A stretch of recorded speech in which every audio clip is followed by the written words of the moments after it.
they are part of your environment as well. And just like something as simple as a plant, if you want a plant to grow and not just, get tall and grow some leaves, but to actually thrive, then you have to give it the right inputs. You have to give it enough sunshine. You have to give it enough water. I know some people that will sing and talk to their plants, and they have the biggest, most beautiful plants you could ever imagine. And all of that is because of the environment. And so, family create an environment in which the person that has diabetes has to engage in and interact. And when the family is knowledgeable about what diabetes actually is and what the recommended strategies are to at least manage it, if not put it in remission, if the family has an understanding of that, then they can provide those additional things to help support the individual suffering with this when they feel like they can't do it anymore, Mhm. because it is not an easy condition to live with. Yeah. And one of the reasons why that's the case is because a lot of it starts with food. And, you know, take for instance somebody that has a problem with alcohol. Well, you don't need alcohol to survive. You can live without it. And for a lot of people, if they're struggling with alcohol, out of sight, out of mind. If it's not in the house, Yeah. they're Mhm. not gonna, be drinking. They Yeah. might think about it, but it's not there for them to have. Food is in our house constantly. Yeah. Food is on every street corner that we drive past as we're going through town, and our bodies require the food. So then we have to look at, well, what kind of food, what's in the food that we're eating. And a lot of us have habits of eating food that's not so great. And in those moments where, we, had a bad day at work and we're really upset with our boss and we just want to cuss him out, and we're driving home and we, run past the McDonald's or the KFC or the Dunkin' Donuts or whatever, and we're like, I just want to get, X, Y, and Z food. Mhm. Um, Mhm. the family, like, let's say, it's we'll throw Bob under the bus for a second since he's watching. Let's say Bob is, driving, and he's thinking about how angry he is, and he, calls his significant other and says, "Oh, I'm just so upset, the boss did this or that. I'm right by the Dunkin' Donuts. You want me to get something?" That family member has the opportunity to be a positive reinforcement Mhm. and say, I know you're stressed out, and man, it would be so awesome to like eat that Dunkin' Donuts or the KFC or Yeah. whatever. Mhm. However, we have some stuff at home. Why don't you come home and we can work on cooking something together, and then you can tell me about your day and we'll figure out, some way to address the problem, or Mhm. we'll, spend the time together cooking and we can forget about the problem. It makes it way more difficult if the family is not on board and doesn't consider diabetes to be as serious of a condition as it really actually is. Yeah. And something that I see all the time in the diabetes groups that I belong to is that, and I see this, and doesn't matter if it's male or female, doesn't matter, which relationship partner uh, Mhm. is there. It's well, I don't want my husband to suffer just because I can't eat this thing. Uh-huh. Yeah. Or, Yes. well, I know I shouldn't buy this, but I it's for the kids. I Yeah. don't That's the big one that I hear all the Yeah. time. Yeah. Mhm. And that's not the right direction to go.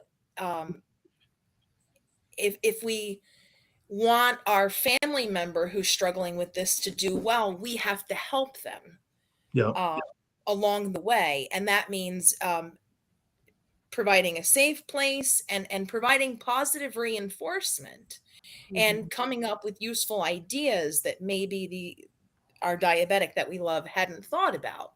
Yeah. Mhm. Um, so um, I just think that family support is Huge. everything. Is If there you everything? if you have a family member that doesn't take the diabetes seriously, and they say, "Oh, well, I'm gonna eat this bag of chips," and the person with diabetes says, "Well, I can't eat that," and then the family member says, "Oh, well, one isn't gonna hurt you." Well, Hmm. you can just this one time. Yeah, yeah, Mhm. That's like direct sabotage it is. of the individual with diabetes Yeah, attempt yeah. at trying to make good choices. And psychology research indicates that we will often gravitate toward what our significant other and what our children say. Oh, that's huge. They have a strong capacity to change our mind, to make us feel guilty and second guess our thoughts and our decisions on things. And as our friend Irina with Smart Move 360 always likes to say, diabetes is in fact a team sport. Yeah, yeah. There's my cat. That's your kid. That's the one making all the noise. Huh? And also, Joanne, I want to pause you for a moment and read Bob Hudson's comment. I think it's a really good advice. You can get the kids their own small refrigerator to keep in their room. That's pretty actually practical. That's something that's some good advice, you guys, for sure. And still answering the question on how help before we move on. I wanted to hear Carme's input too on this because she's someone who has struggled with diabetes. Has made great strides, but still, of course, how can you answer this question yourself, and the importance of family support? It's very important to have family support. In my case, to be honest, I didn't have it in the beginning because we truly didn't understand what it was. Hmm. And um, I don't like needles. I don't like, well, the medication included needles. So I had to find a way to prevent using those needles. So for me, it was do or die. I have to do this if I don't want to stick myself. So for me, I had motivation because I didn't like taking the medication. Um, so it was different for me, it was, I was on a journey for a few years, taking things out of my diet. So it just got a little more stricter. But it depends on your motivation. Now, if I didn't mind the needles, I probably would have been indulging in everything that was in the house. But for me to be, to prevent having to do that, I know I had to be a little strict on my diet. But I could see where it could be hard for others, for sure, Without family because support. without the family support, yeah. And you made a good point about in the beginning, it was hard for us, all of us, because when my wife was diagnosed with diabetes, that was before me going to PA school, getting involved in healthcare. So I had the same understanding of diabetes as the average person on the street, and I know my wife Which is, is nothing. which is not, yeah.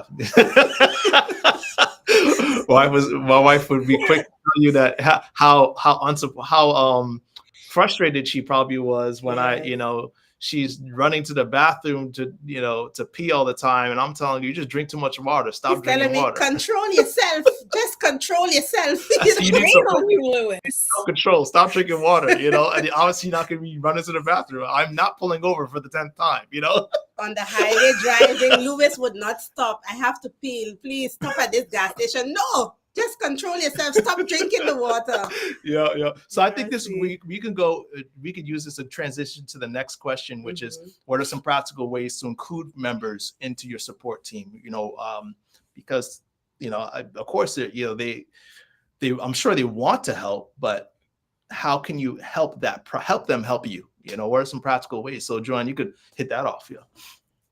Um, well, um, I am really big on taking personal responsibility and setting boundaries. Hey, no, get off. Stop, cat. Sorry. Sorry. Um, she wanted to get in the camera. Yeah. Um, I'm very big on taking personal responsibility and setting boundaries. And that goes for a lot of things. in the context of diabetes, if you have diabetes, it is up to you to do two things. One, have a discussion with your family or people that are part of your general support circle. Because I realize that a lot of people might be single. Maybe, their partner passed away, or they, left the relationship or whatever, or maybe they just never got into a relationship or whatever have you. But whoever's part of that inner circle that you keep, um, you have to be upfront with them and say, hey, listen, I have diabetes and this is a very serious condition and I'm going to need help and support. You have to be the person to stand up and say that. And a lot of people don't want to talk about their health conditions, but you can't expect the world to know that you're struggling with this and that you need the help unless you take personal responsibility, accept that this is a thing that you have, and let the people know. And I'm in. The second thing is setting boundaries. So when you're having that conversation to say, listen, I have diabetes and I want to get this under control and I'm scared to death and I've got to make some changes, that you then tell them, this means I'm not going to be going to the Kentucky Fried Chicken if that's something that you eliminate. I'm not going to be eating the Snickers bars or whatever unhealthy things that you have already established. You have to remove from your diet or your local environment. And so when the support person, the support partner says, oh, well, you can just have one. No, I can't. And I'd like you to respect my decision to not have that. Yep. Yep. I see lots of people, like as I mentioned earlier, oh, well, but it's for the kids. Oh, well, but my husband really likes this. Okay. Can you stop yourself from eating that?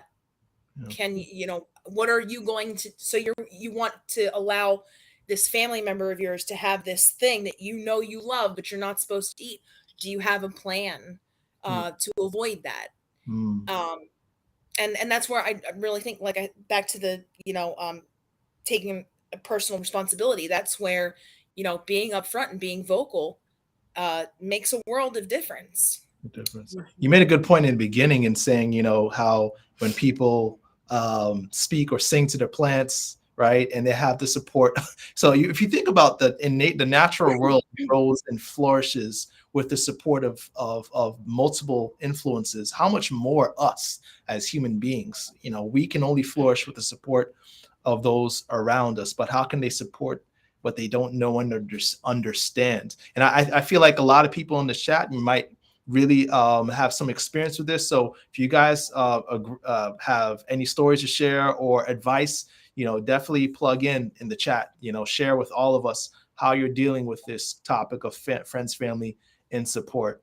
We want to hear from you guys for sure. One thing I've experienced in my practice as a physician assistant is that those patients of mine who come alone to their doctor's visits always fare a lot worse than the ones who come with family members. Yeah, that's huge. It's huge because it says a lot, obviously, about the family support, but the fact that I can now, as a physician assistant, speak not just to the diabetic patient, but speak to the patient, the family members, the mother, the father, or the spouse, or the children, and help them understand the severity of this illness, because they just don't understand. And it just goes back to our experience. When I didn't understand, I wasn't able to support her. But when I finally understood the seriousness, I remember I was going through PA school, like, Carmen, you're gonna die. He calls me on the phone. I did the same thing with my husband. I'm like, the diabetic lectures in medical school. He calls me right away. Calls me right away. Carmen, you need to do this, and that. We clean the house tonight. But they don't know. Yeah. A lot of family members don't know how serious this condition is. We had the privilege of me going to medical school or PA school and finding out, man, this is a deadly disease. And I think when family members can hear that from a medical provider, that, hey, your mother or your father or your spouse, your husband or your wife can very, very well lose their eyesight, can very well lose their foot, can end up on dialysis, right? is likely to die prematurely, they're like, okay, well, I need to help them, so. Well, and that brings us to a wonderful point of how we as folks suffering with diabetes, or really any health condition, how Mhm. Mhm. we can get our support network to help us. Mhm. Ask somebody to come with you You. to your provider appointments. And not only does that serve as like an emotional support reinforcement for you, just having somebody else's presence with you, Yeah. but that other person can be a second set of ears to Yeah. listen to whatever the provider is saying, just in Mhm. case you maybe don't understand what they said, or you were confused because you got stuck on something they had said 2 minutes ago. Um, so they can be a second pair of ears. They can also be a person who can help you advocate for yourself. So let's say, just yesterday you were discussing something about having diabetes that was concerning for you. Maybe you developed a new symptom.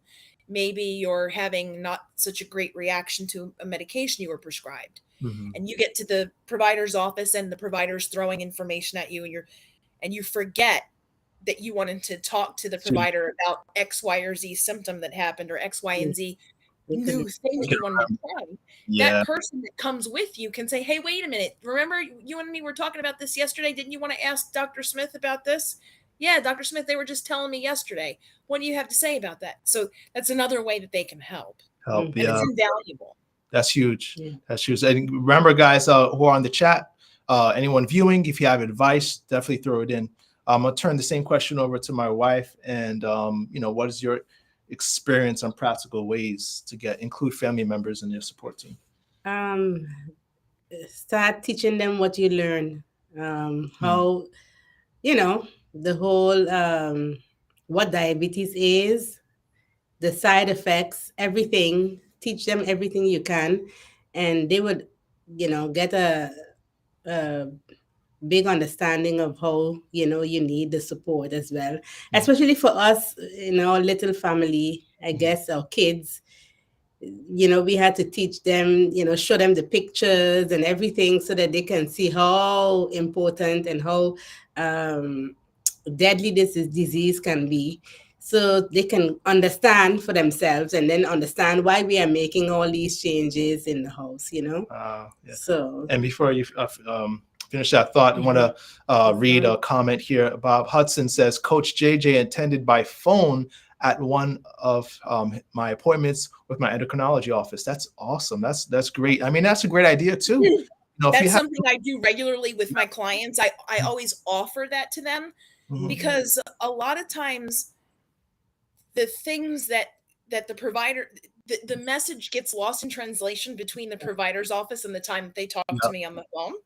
And Yeah, yeah, so if I can be in the background listening, yeah, then that helps me better understand the whole the whole. where situation. the Yeah. provider is coming from, because Yeah, providers are strange beasts. No offense, Lewis. Yeah, yeah, uh, yeah, I need to understand what their communication style is so that I can help the person with diabetes or whatever health condition it is yeah. communicate what they need to communicate in a way that's going to resonate with the healthcare provider.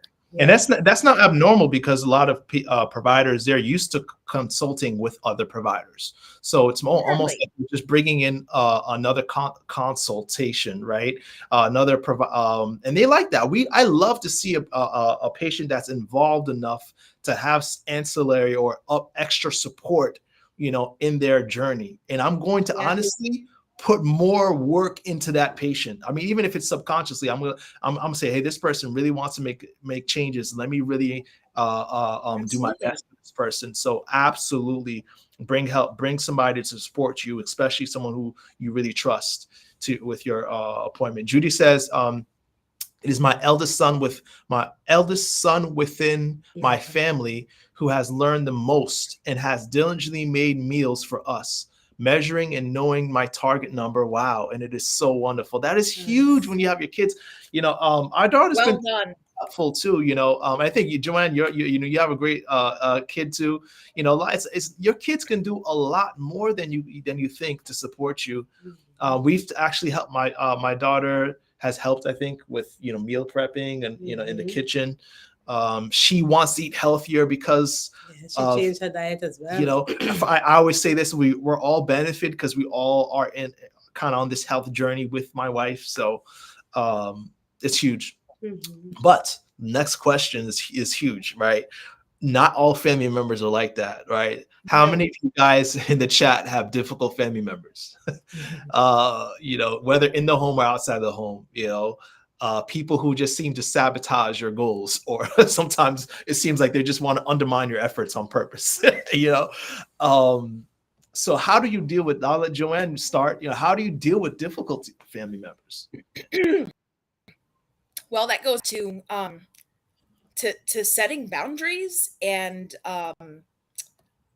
taking sort of kind of self ownership and having difficult conversations. And the difficulty with family members, and it can be a variety of different things, where, like I mentioned earlier, oh well, you can just have one's not going to kill you. You can eat that chocolate, it's not going to be a problem. You can eat that pizza, why, don't worry, it's not going to kill you. I've heard that a bunch. I've also heard the other side of the spectrum, where the family members like, well, why are you eating that? You're not allowed to eat that.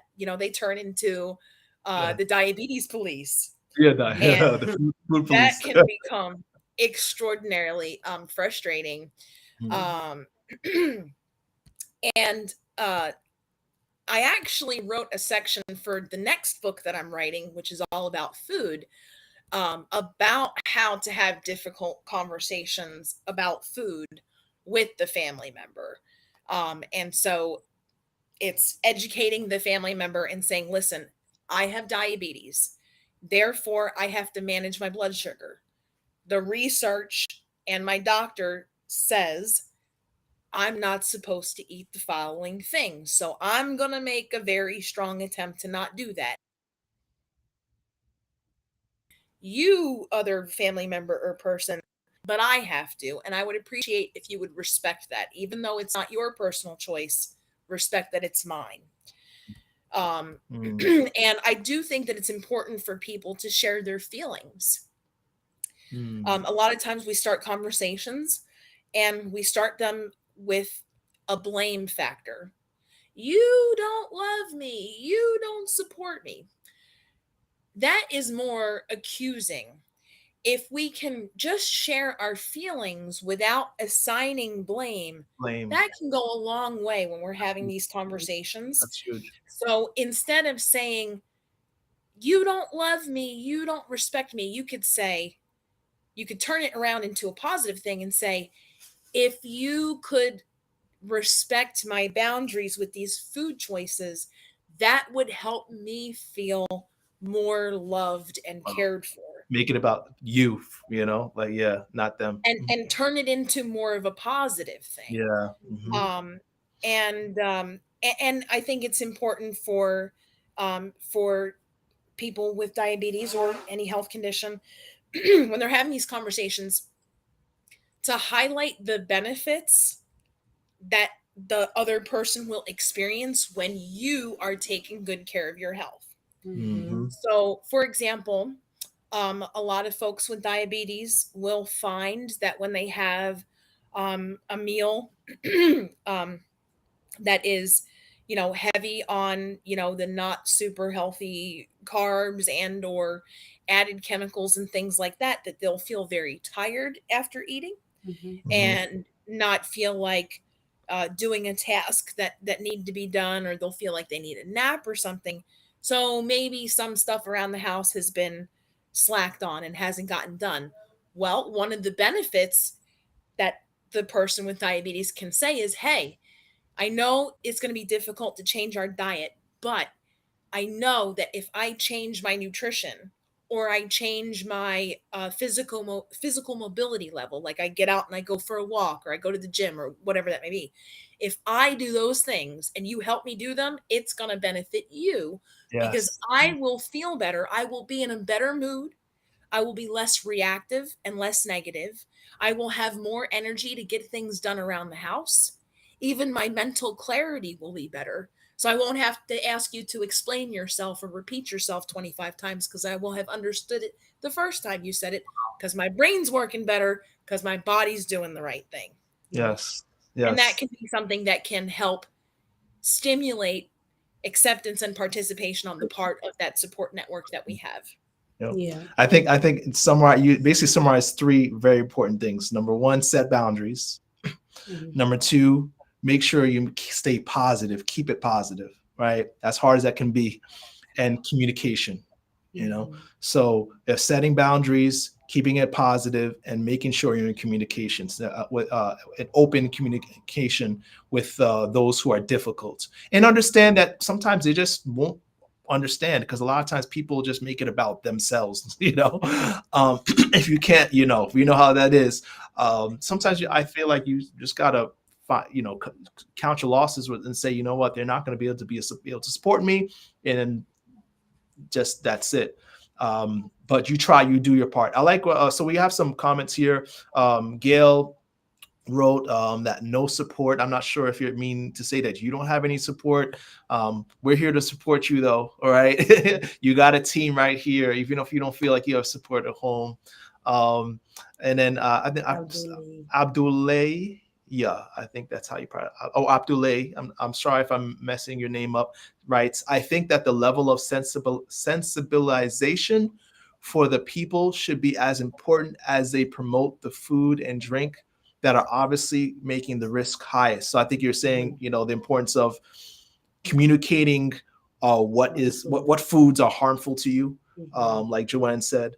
Bob writes, I had to learn to eat in moderation with extended family, right, and load up on veggies and protein. That's Sometimes you have to make some adjustments with family. We're going to actually address family gatherings and family get-togethers too. But before we move on, let's get Carme a chance. How would you answer that? Difficult family members. Please don't mention me anymore. I like to mention you. I know you do. Dish the dirt, girl. Dish the dirt.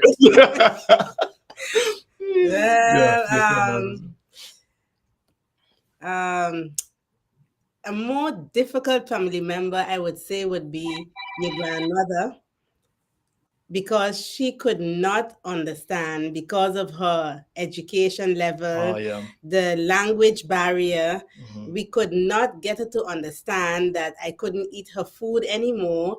So, and this is a good example of it being cultural. Sometimes it's really cultural. Some people have it. It's like, you're not eating my food anymore. Yeah. It was really hard. And because she couldn't understand, sometimes I would just not eat the food, but sometimes I can see the pain and the hurt in her face. Yeah. I would just take some of her rice, and then she would understand. She would want to know, why you're not taking more rice like you used to. But because of the language barrier and her education level, there was no way, no how. She still don't get it. So you still have to try and keep the relationship good. Just, for one, you don't go there all the time, every weekend. It's not hurting you. It's not hurting me like that. So you just take a little bit and tell her, no, it's too much for my sugars this time, and sometimes it's just so sometimes you do. It's very hard to get the message across. Yeah. So you still try to set boundaries, but there's times to compromise when you can. Yeah. Right. I think I love the verse that's in the Bible that says love covers a multitude of sins. And it all comes down to love and support. Understand where people are coming from. Not everyone's going to be able to understand where you're coming from, but number one, the Bible says love yourself, right? We are to love others as we love ourselves. Love yourself, right? Do not compromise on your health for other people. Exactly. And if we don't love ourselves, it's really difficult to love those around us. We have to start with loving ourselves first. And that means taking our health seriously and standing up for the choices that we need to make, which is difficult. And about the whole, mom's cooking food. I am that mom. I cook all the Mhm. time. Yeah. And if somebody doesn't like my food, I Oh get yeah. my feelings hurt. I'm like, why don't Mhm. you like my food? What is wrong with you? Are you uncultured? Like, Yeah. um, and so I can understand how to a person that didn't understand, it could appear as almost like an insult, like a Mhm. rejection, if you will. Mhm. And Yeah. that's where you would say, I really appreciate so much that you went through the trouble of making this delicious food for me. Mhm. Unfortunately, my health says this is not something that I can eat a whole lot of. I'll be happy to try a little sample, Yeah. but next time, can you make something else? Yeah. And this is where I think family members need to step up to the plate and learn what they can about diabetes and nutrition. Yes. And then they can figure out how to take some of those favorite recipes that they love and find some healthy substitutions. Yeah. That's what you do. Yeah. Yeah. Yeah. Very good advice. Very good advice. And I love how you said it too. Like, in the end, you're helping them too. Because if you're healthier, your mind is clearer, right? Mhm. You're not to mention that you've now added years to your life. You're supporting yourself and putting yourself first. You're really putting your family first. And sometimes they may not Ultimately, see that. You Mhm. are yeah. putting them first. So next question is also important, I think, to answer because a lot of us have kids in this chat, right? And they need to eat and they got their needs. A lot of us have significant others too. How can you stay consistent with your diet while being practical, preparing meals with multiple needs in your home? You know. Well, um, that starts with getting rid of the idea of, well, I'm the one with diabetes and I don't want to make anybody else suffer. There seems to be this prevailing notion that when you have diabetes, that you have like a life sentence, and that life sentence is going to be that you have to eat chicken and broccoli that tastes like cardboard for the rest of your life for every single meal, Yeah, and yeah. that you can't um experiment with new things, you can't try new things, and it's gonna be boring, it's gonna be difficult. We got to get rid of that idea. And we Mhm. got to get rid of the idea, well, but it's for my sister. Oh, but it's for the kids. If everybody ate the ideal way that a person with diabetes is hopefully often taught to eat by their healthcare providers, everybody else will be healthy too and be preventing themselves from ending up with diabetes. Mhm. And Yes. so if it's not good for you, why would it be good for the children or Yeah. Mm, the siblings or the parents, right? And Mhm. we're not talking about a situation where there's some kind of like terrible allergy, like a peanut allergy or something, where we're talking about a condition that affects our metabolism, and over time affects the other organs of our body, our mhm, kidneys, our cardiovascular system, and eventually our brain. That's why they're calling Alzheimer's type 3C diabetes now. mhm, And so if everybody could be a little more conscientious about their nutritional intake, learn how to balance their meal out, learn how to make the meals more nutrient dense, um, everybody's gonna benefit. mhm. Um, with children, it does become a little tricky because we have these little things called televisions and the internet. Yeah. And I think there was several. We had the Super Bowl last night, and Mhm. of course, there's commercials advertising things like Doritos and Pepsi and Coca The Cola, and devil. all terrible junk in our faces, paired with bright, beautiful musical numbers and people singing and super hot people and cute people floating around looking all fancy, and it makes children who are especially malleable to what they see and hear and experience, makes them think, well, I want to be cool like J Lo, so want to, Mom, get me some Doritos because that's what J-Lo eats. I like those, right? Yeah, yeah. And so with kids, it's a little hard to get away from that sort of societal input. But one of the things that I have found to be effective, it was effective when my kids were younger, not so much now because they're ornery teenagers and they just live in their room all the time, is making a game out of making the meal. Okay. And this, especially for kids that are kind of like middle school aged.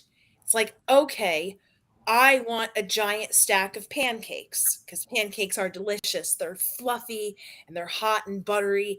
And Yes. oh, and we just load them full of that maple syrup or that, fruit stuff or whatever. Okay, let's have a contest and see who can come up with the most diabetic friendly recipe for this particular food item. Mhm. How can we take fruits and vegetables and sneak them in? Let's play a trick on dad. I'm going to make cake and I'm going to make it with sweet potatoes and zucchini and he won't even know it. Let's take that and see if he'll figure it out. Like that. So that's one way that you can make it fun for children because you're making it like a game and you're including them in the process. Process, yeah.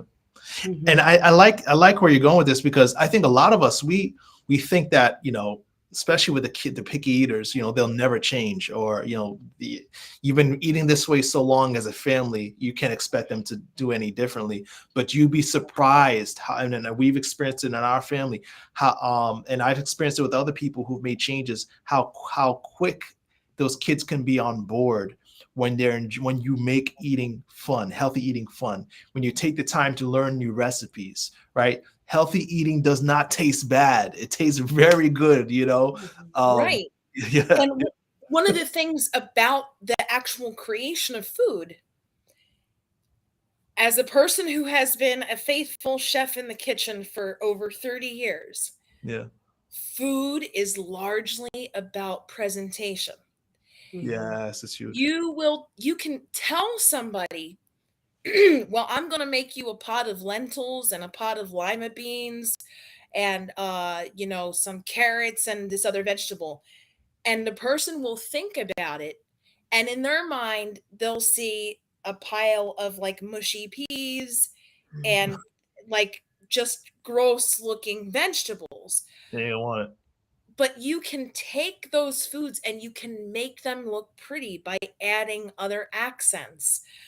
Taking things like what I do with my plates often is I'll take microgreens and decorate the. I do this to my husband. He's like, "Where's my damn food?" And I'm like, "Hold on, I'm fixing the plate. I'm making it pretty for you because I love you." And Presentation. Yeah.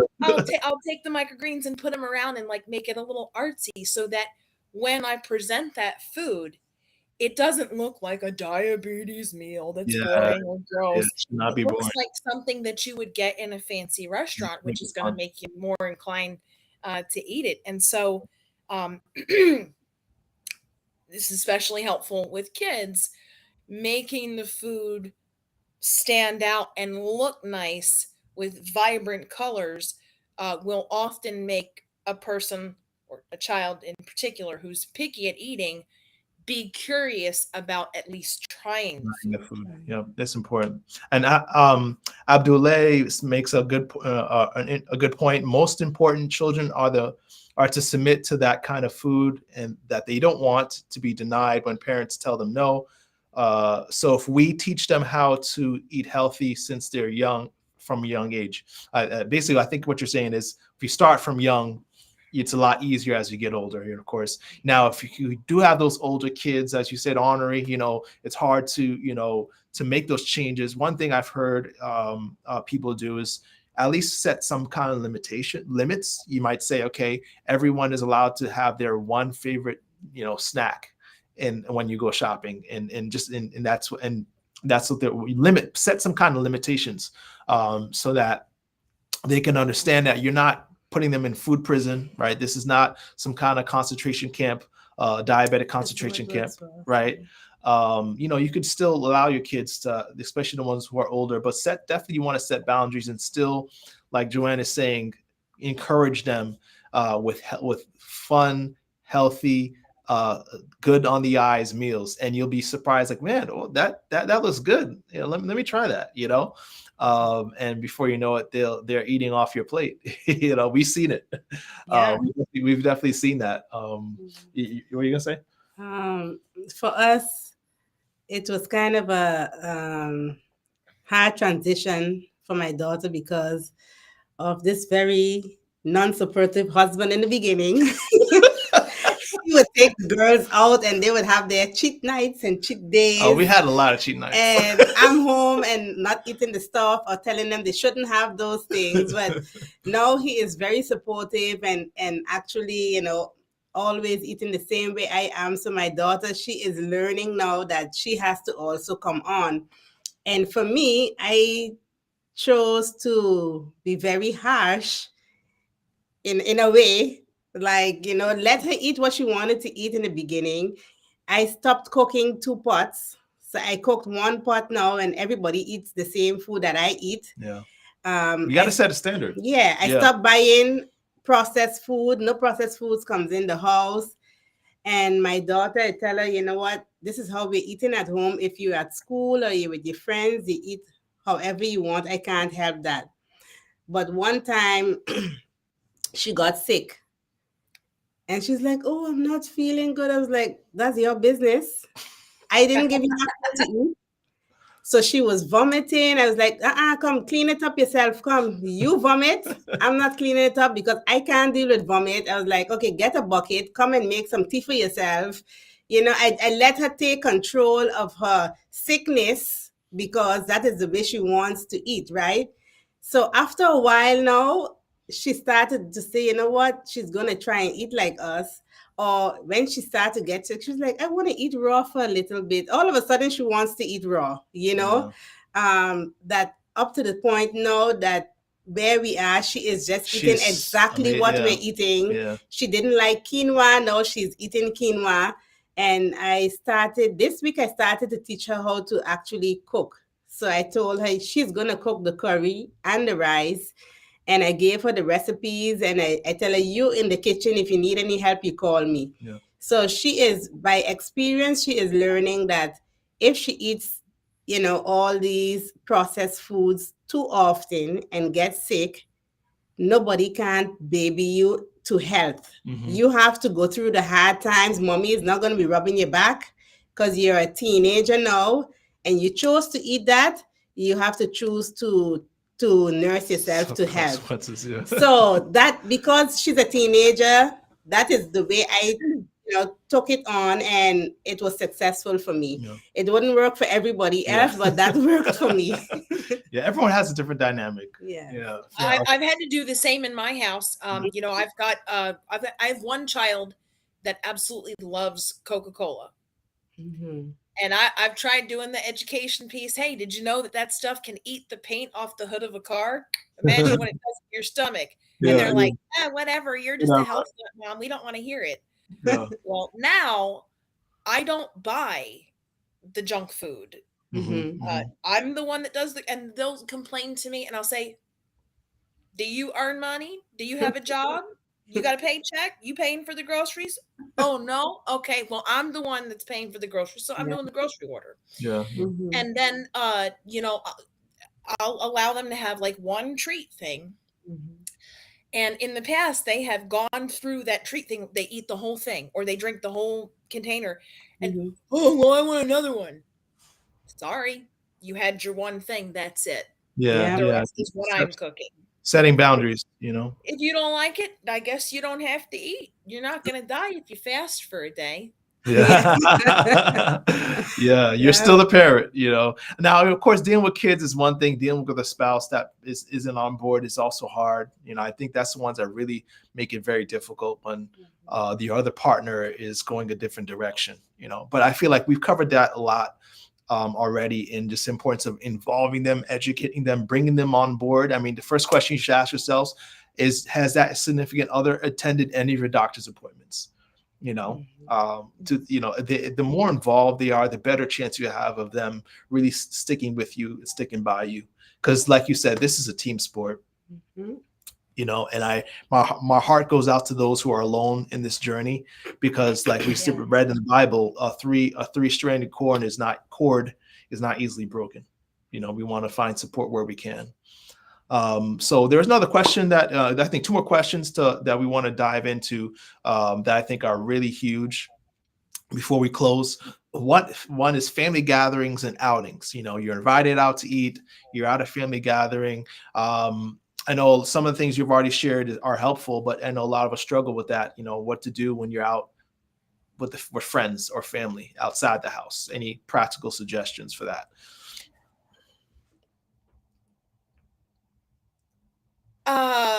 Well, in terms of know the place that you're going to ahead of time, take a look at their website, take a look at their menu.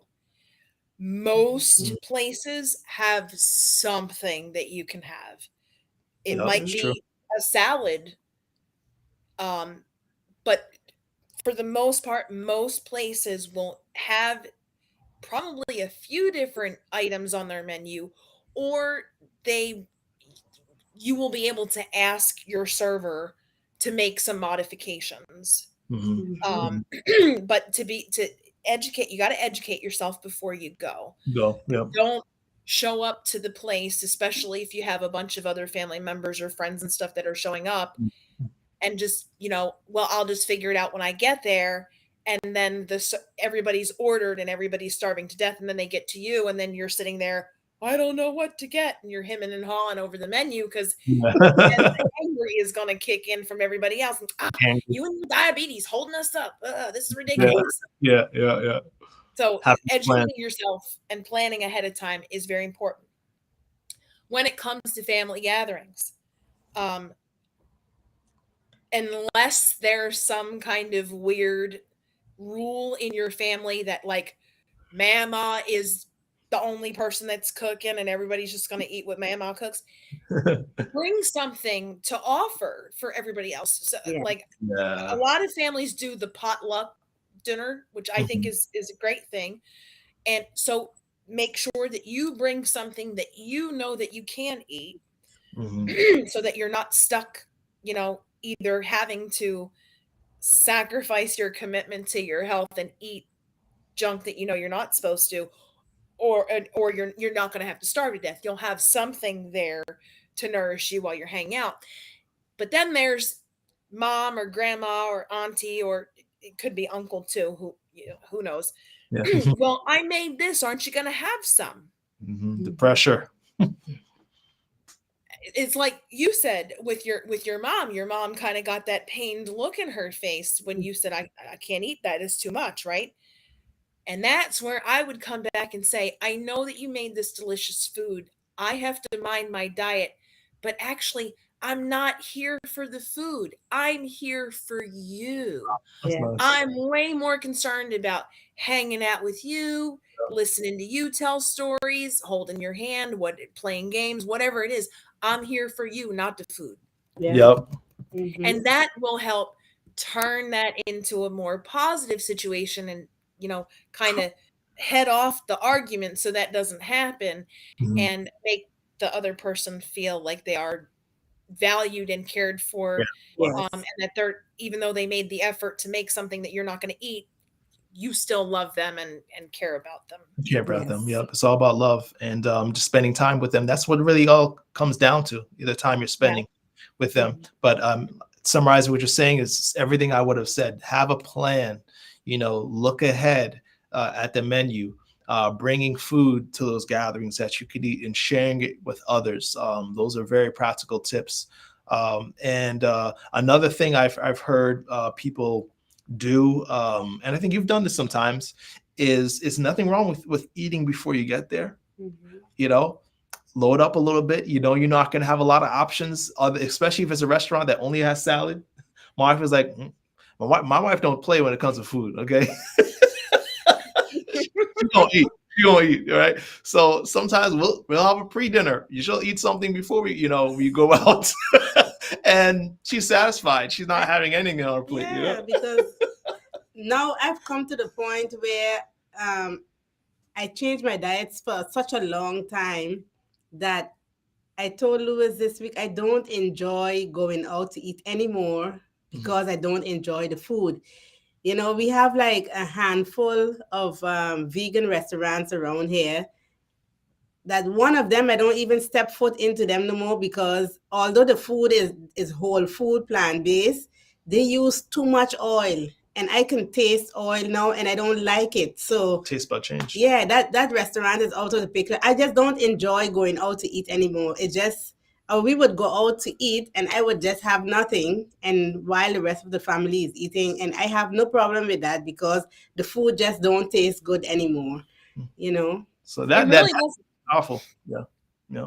And in our situation, we're foodies. Mhm. Mhm. We love food. I guess it's my fault. Mhm. But we would go out to eat all the time. Yeah. And we were spending hundreds and hundreds of dollars a month eating out, and getting convenience foods because we're tired or we're stressed out or we Mhm. just crave something or whatever. Yeah. Now that I do all the cooking pretty much myself personally, I don't want to go out to eat most exclusive restaurants in town that's, Yeah. like It's gotta be good. $100 a It's Yeah. gotta month. be Like, good. I'm telling you now, it's when you worth it because every time I go out to eat now, I'm Yeah. totally disappointed with what they're Yeah. offering Yes. Yeah. You because made a good point. Yep. it's like it's not good, and I Yeah. can taste the chemical additives that they Yeah. put Yeah. in food, Yeah. Yeah. Yeah. and it's like, I want to man, highlight it's that. so gross. I want to highlight that because I think a lot of people don't realize when you get on a, that's why I'm a big proponent of eating real wholesome food. Mhm. When you eat wholesome food, what people are now calling whole food plant-based diets, your taste buds literally change. They do. They awaken to the real flavor of what food is supposed to be. Once you start eliminating the processed junk out of your diet, it takes some time, but I encourage you, you'll get to the point that the food you eat is so rich at home that the food you eat outside the home is bland. It's or too sweet or too much, too extra, because all the real stuff is replaced by highly processed stuff, sugar, fat, and salt. I want to say something. Yeah. We are since we moved to Portugal now we're trying to go and explore a new city, once in a while, and we were planning to go to Aveiro today. And we said, okay, this is a vegan restaurant. Everybody is talking about it. Let's go today and we'll eat at that vegan restaurant. And here they have one meal of the day, and it's the only thing on the menu. So we looked at the menu last night, and the menu was curry chickpeas, rice, and lentils. And that's exactly what I cooked last week.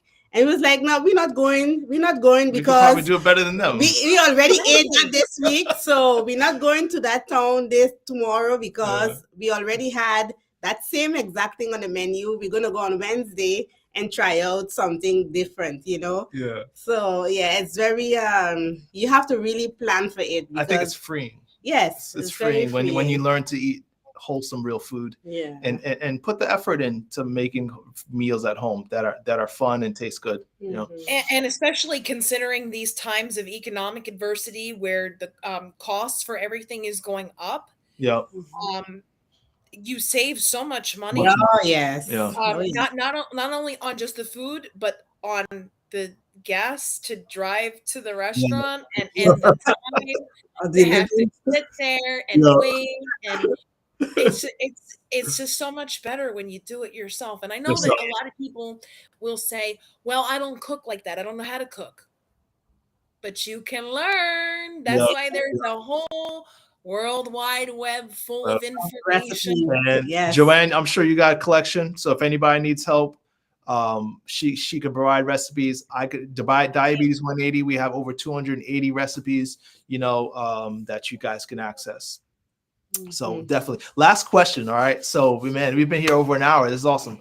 And I think this is probably the more heartfelt question. I think the one that really is important to answer for our family and our friends who are out there, especially those who are going to be watching this on the playback.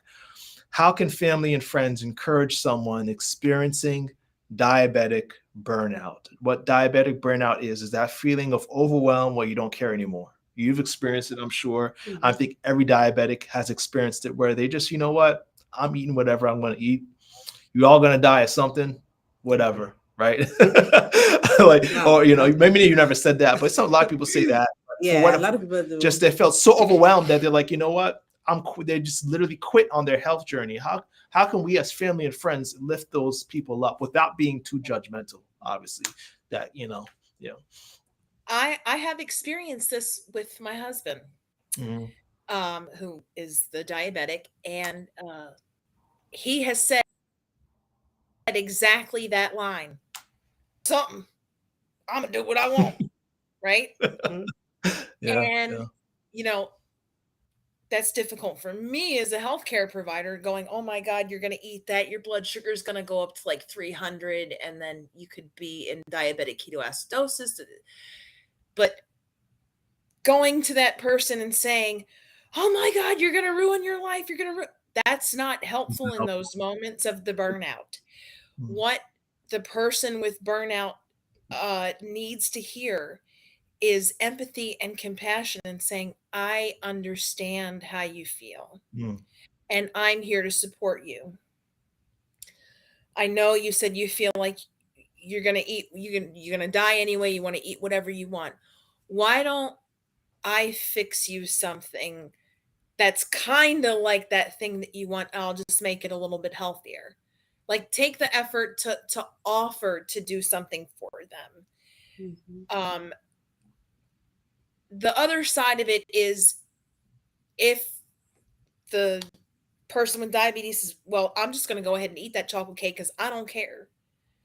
The family member should not come and give them a lecture, and tell them, this is terrible, because a lot of times when a person is in that state of burnout, when they hear external criticism coming in, they're going to deeply internalize that, Mhm. and that is actually going to perpetuate the cycle of restriction and Mhm. overindulgence, Yep. which is one of the major factors that contributes to blood sugar dysregulation, Mhm. per the research. And so we don't want our loved one with diabetes to internalize the feelings of guilt and not missing the mark because they're having a moment of what I guess we would call weakness, to where they feel like they just want to throw in the towel. Mhm.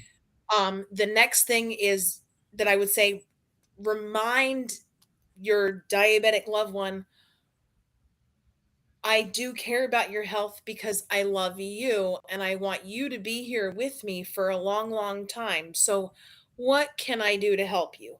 I'm Mhm. not running to the KFC to get you a bucket of chicken, because that would be just like me going out and buying you a pack of cigarettes, and I'm not doing that. Yeah, yeah, Mhm. What else can I do? Can yes. I rub your feet? Can Mm. I take you out to eat to a place where I know that you can get something that's going to taste good, that, that's also going to be um, beneficial to your health? Um, can we do something together to sort of take your mind off it? Can we go for a walk? Can we go, uh, you know, visit a friend together? Can we tell stories or play a game? What Mhm. can we do to take our mind off this? And those are interventions for, sort of an immediate kind of burnout Yes. thing. Yeah. Mhm. If it's a long-term burnout, where it's just like, I've been doing this for years and I'm just tired of it.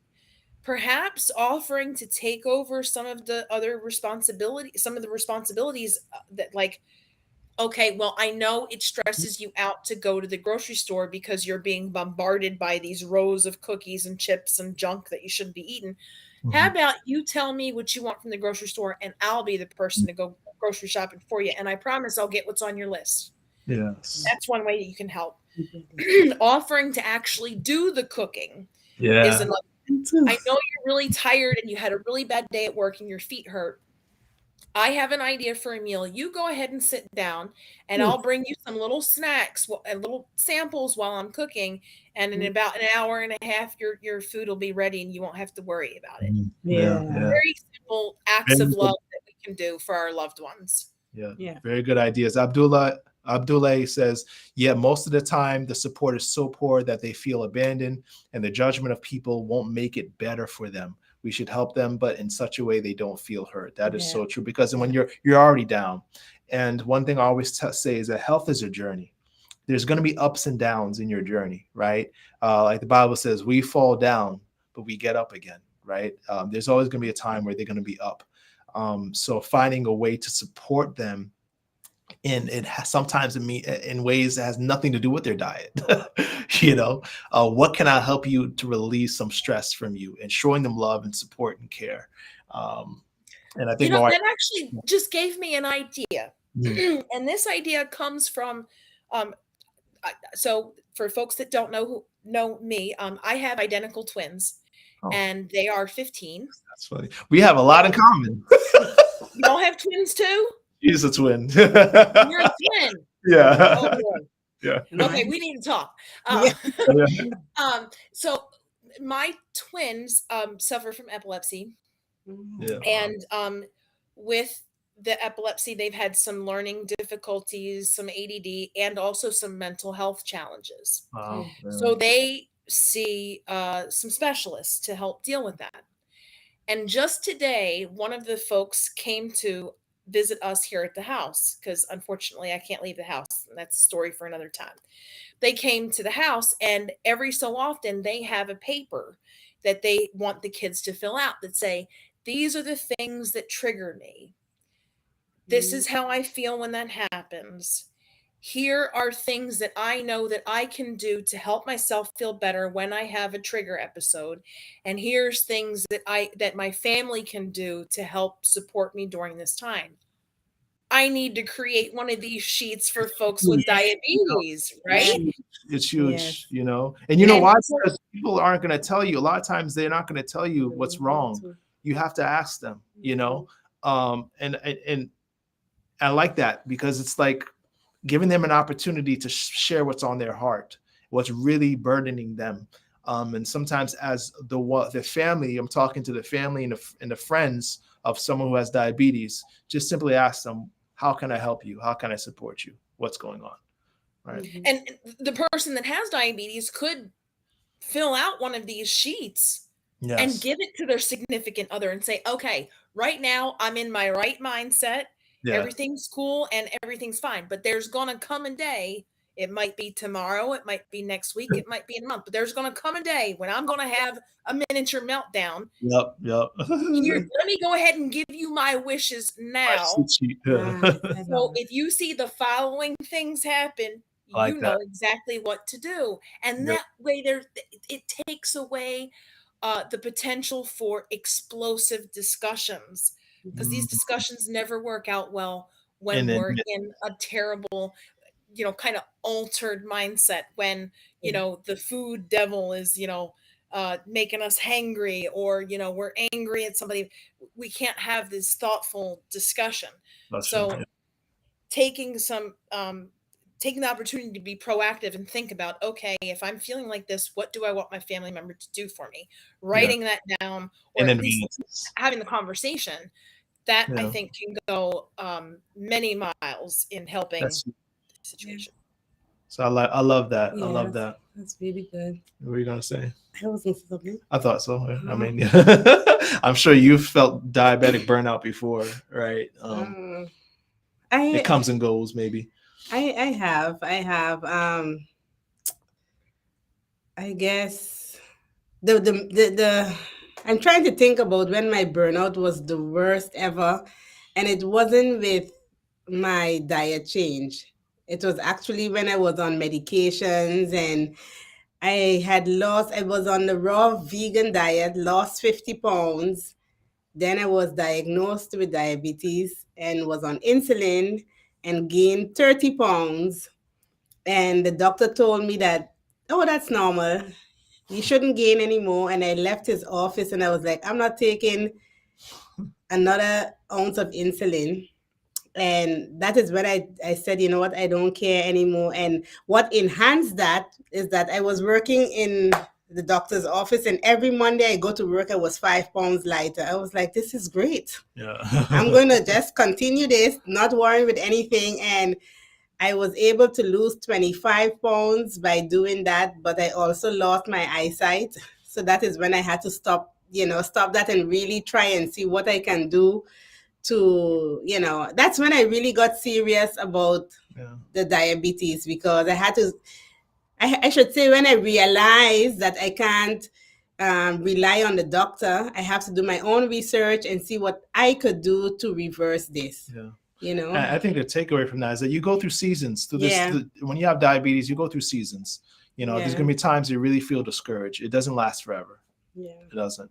But of course, with the support of family and friends, we could shorten that time of discouragement. And I like Joanne's. Yeah, Joanne's ideas about writing, the cooking, and because I plan to have a burnout next week, you can cook next week. Yeah, you see, now she already got her list, man. Thanks, Joanne. Thanks. all list of needs. But yeah, we have really I think really discussed this topic well. I think we did well. Joanne, you did great, of course. Thank you. As I expected. So first off, how can those who are watching now or on the playback, how can we find you, especially maybe if we want to get a copy of that book? So my book is available for sale on Amazon, and the book is called Diabetes 101 Playbook Journal. Let me repeat that. Diabetes 101 Playbook Journal. Just put it in the search bar on Amazon and it'll come up. It's available in both ebook and paperback. I really recommend people get the paperback because the book is actually designed for you to be able to record your blood sugar numbers, record the items that you're eating, and record how you're feeling inside your body and some things that you can do to help improve your health. And there's 100 days of tracking in there. So, and what I really would like people to do is to do it for that 100 days. Take that book back to your healthcare provider and say, look, this is what I've been doing. You are here, doctor or whoever, we're here for 10, 15 minutes. You cannot possibly ask me all of the correct questions to understand everything I'm doing. Therefore, I've written it down in this convenient book. And by the way, there's some diet things in here. Doctor, which one of these do you like for me, for my situation? And communicate with the healthcare provider. The book is not in any way intended to be a replacement for care from your provider. It's supposed to be an adjunct. It's supposed to be an extra thing that can help both you and the provider come to an alignment on the best way to help you. So that's the book. In terms of me, I'm part of your group. I'm also part of a larger group. It's the Type 2 Diabetes Support Group. It's also on Facebook.